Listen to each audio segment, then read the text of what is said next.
Primero que todo, buenos días a todos y todas ustedes. Yo creo que CIESPAL y también todos los participantes les agradecemos a cada uno de ustedes por su presencia aquí y que ojalá, digamos, salgan muchas preguntas y cuestionamientos también a todas estas exposiciones. Como decía Alexandra, yo vengo en representación de la Asociación Latinoamericana de Educación Radiofónica, ALER, que para más señas y solo por hacer la propaganda, precisamente en este septiembre está cumpliendo 37 años de presencia aquí en la región, en América Latina. Bueno, como fue mi presentación, mi idea es hablar un poco de las estrategias y tácticas de la interculturalidad y voy a hacer una breve introducción a eso porque en realidad voy al final de esta exposición a tomar tal vez una posición por las tácticas más que por las estrategias, ¿no? Entonces, bueno, quisiera empezar diciéndoles que es realmente complejo, ¿no? e inmensa la tarea de hablar sobre esta relación entre medios públicos e interculturalidad por diferentes razones, ¿no? Por un lado, porque efectivamente eso que nosotros llamamos o queremos llamar o esperamos que algún día exista como medios públicos, ¿no? En América Latina específicamente, están llamados tal vez mucho más que cualquier otro medio a ser espacios donde se representen de la mejor manera esas relaciones interculturales o esas realidades interculturales, ¿no? Y en ese sentido es una tarea inmensa. Pero también es una tarea compleja porque eso que podemos llamar realidades interculturales, y más adelante me voy a detener un poco en eso, son precisamente realidades que su complejidad radica en que, primero que todo, nunca carecen de conflictos, ¿no? y de postergaciones, que es tal vez la experiencia más fuerte de la interculturalidad, aunque no la única. Y también se enfrenta y nos enfrenta a que múltiples actores están metidos allí, ¿no? No es una relación de un actor. Generalmente cuando creemos que hay un conflicto intercultural, no hay solamente dos actores, hay muchos más, históricos, ¿no? y más complejos. Y efectivamente las manifestaciones de la interculturalidad, incluso las más superficiales, son sumamente complejas y esconden procesos profundos, ¿no?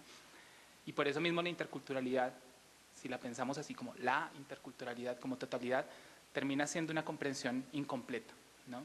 Y ya voy a entrar un poquito en ver eso. Entonces, precisamente para mí la tarea de hablar de la interculturalidad es un tránsito desde ciertas seguridades en las que nos sentimos cómodos, de experiencias conocidas, hacia experiencias que minan esas propias seguridades, ¿no? y que nos permiten enfrentarnos con otros que ni siquiera nos imaginábamos. Y ese precisamente es el mayor reto de la interculturalidad, porque enfrentarse con los otros conocidos es necesario, sí, es un ejercicio de respeto, de convivencia muy interesante, pero a veces esos otros que ni siquiera pensamos, esos son los que realmente significan un reto para una práctica intercultural. Y en ese sentido es que va mi propuesta de estrategias y tácticas. ¿Por qué? Porque si asumimos, y voy a llevar aquí a cabo una práctica que debería estar relegada únicamente a la academia, pero me parece importante hacerla aquí y es citar, yo me acojo a la perspectiva de Michel de Certeau y su distinción entre estrategias y tácticas. Esa distinción que establece las estrategias como aquellas acciones programadas en las que yo defino un territorio, conozco las posiciones de los actores ahí, conozco los poderes que pueden movilizar y entonces despliego una acción que hace todo ese tipo de cálculos. Y las tácticas, en cambio, como la triquiñuela, la trampa, ese tipo de acciones que se despliegan sin mayor conocimiento del territorio, de las posiciones, ¿no? y que juegan un poco, no solo al azar, sino a la sorpresa.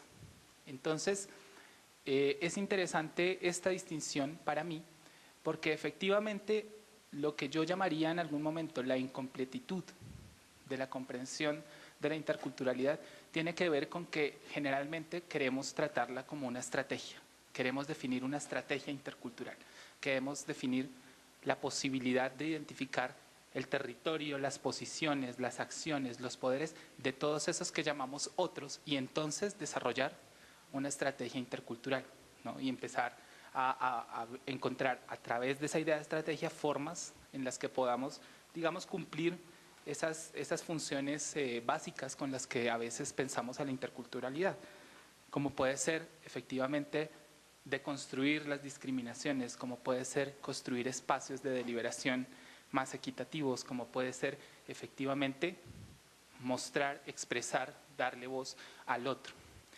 Y yo pienso que, aunque necesaria, esa es una tarea incompleta, porque cuando nosotros pretendemos, ¿no?, definir la interculturalidad, entonces pretendemos también definir a los otros y definir un espacio donde los otros están y ya están completamente definidos y los podemos nombrar, ¿no?, los podemos identificar y sabemos quiénes son, qué dicen, qué poderes movilizan, ¿no?, cómo se mueven en el territorio. Y eso cierra la definición. Ese, digamos, es un poco el objeto de mi intervención, ver que esa perspectiva de la interculturalidad como estrategia es una perspectiva que a veces nos cierra, aunque siempre es necesaria. Y frente a ella quisiera proponerles, ¿no?, este ejercicio de infiltrarnos, de camuflarnos, ¿no?, y llevar a cabo tácticas, donde no estamos pretendiendo conocer con anterioridad y previamente y en todas sus dimensiones a esos otros, ¿no?, a esa dimensión de la alteridad que es la que define prácticamente a la interculturalidad, sino que estamos también dispuestos a ver qué pasa, a ver cómo sale el asunto, aunque con algunos lineamientos que ya les iré comentando. Entonces, ese es el objetivo general de lo que yo quisiera comentarles el día de hoy. Y como ven, quiero finalmente invitarlos a que pensemos la interculturalidad de esa forma, de una forma táctica, de una forma en la cual la interculturalidad aparece, desaparece, porque su camuflaje es ese. El camuflaje de la interculturalidad es que a veces se nos manifiesta en un conflicto, se nos manifiesta en una relación y a veces desaparece y la dejamos de ver, ¿no? Conflictos sobre determinados temas, a veces aparecen y se van.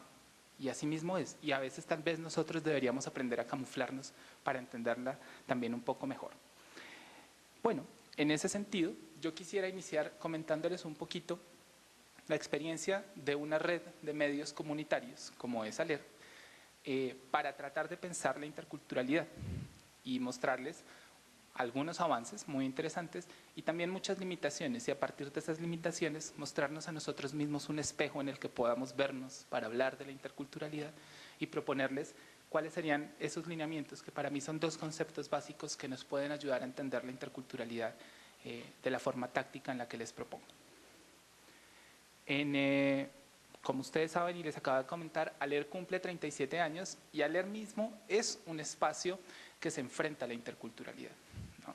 Somos una asociación que agrupa a radios comunitarias, centros de producción y coordinadoras nacionales en 17 países de la región, lo cual en sí mismo ya tiene una complejidad, ¿no?, en términos de identidades nacionales, ¿no?, y de los conflictos internos entre diferentes prácticas culturales dentro de cada una de las naciones.